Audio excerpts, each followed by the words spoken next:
c'est la filiation directe de l'Évangile selon saint Métro.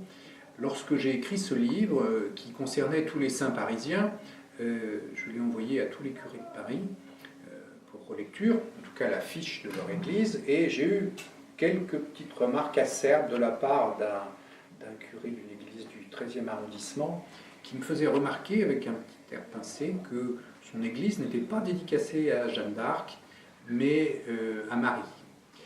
Et nous n'avions pas pu développer la Sainte Vierge parce que tout simplement, quasiment toutes les églises ont une représentation de la Vierge. Il faudrait un deuxième dôme, et ce deuxième dôme, le voilà maintenant aujourd'hui. Alors j'avais une documentation considérable que j'ai amassée en 5 ans, puisque l'Évangile selon saint Métro a représenté environ 5 ans de travail, de la conception à la finalisation. Et donc je n'avais pas de difficulté particulière, c'était du coup là un travail de plume, de mise en page. Alors il m'est apparu assez rapidement que la bonne forme était celle du pèlerinage intérieur. Un peu comme Xavier de Maistre a écrit « Voyage autour de ma chambre », eh bien je pèlerine chez moi, mais chez moi c'est Paris. Et donc je visite 28 églises, et à chaque fois on le fait lors d'une visite mariale. On marche, si vous voulez, au rythme de la liturgie. Et tant grande que petite, il y a 28 fêtes mariales, ce qui tombe très bien puisqu'il y a 14 degrés, vous savez, au temple de Jérusalem, et donc ça permet de monter 2 fois les escaliers. À chaque marche, on s'arrête, on réfléchit, on médite et parfois on prie.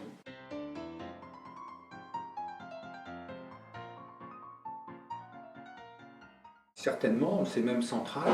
Il m'est apparu assez rapidement que la Vierge est une créature parmi d'autres.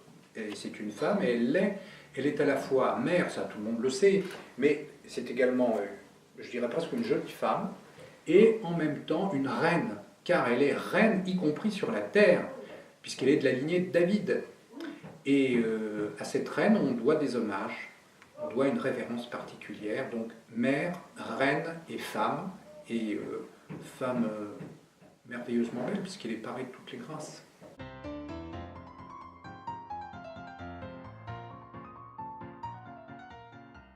Je suis très bien accueilli généralement par tous les curés de Paris.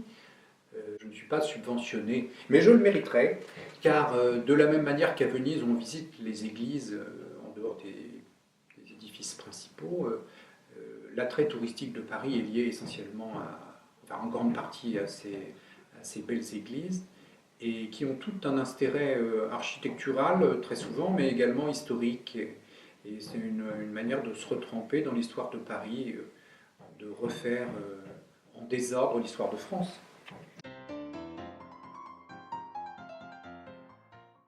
J'aime beaucoup la rue du Bac, qui est quand même le centre de la dévotion mariale à Paris. Après, naturellement, il y a beaucoup d'églises de Paris que j'aime, mais je dirais presque pour des raisons purement historiques et culturelles. Par exemple, la basilique des Victoires, qui est vraiment un de ces lieux où souffre l'esprit, où de très nombreux saints ont croisé leurs pas. Il y a un lieu dont j'aimerais parler peut-être plus particulièrement, c'est la cathédrale ukrainienne qui se trouve à côté de la faculté de médecine. Parce que dans le petit square qui est à côté, vous trouvez enseveli, on ne sait où, le vénérable Claude Bernard, qui a raté sa béatification de très peu, qui se trouve quelque part parmi les fleurs.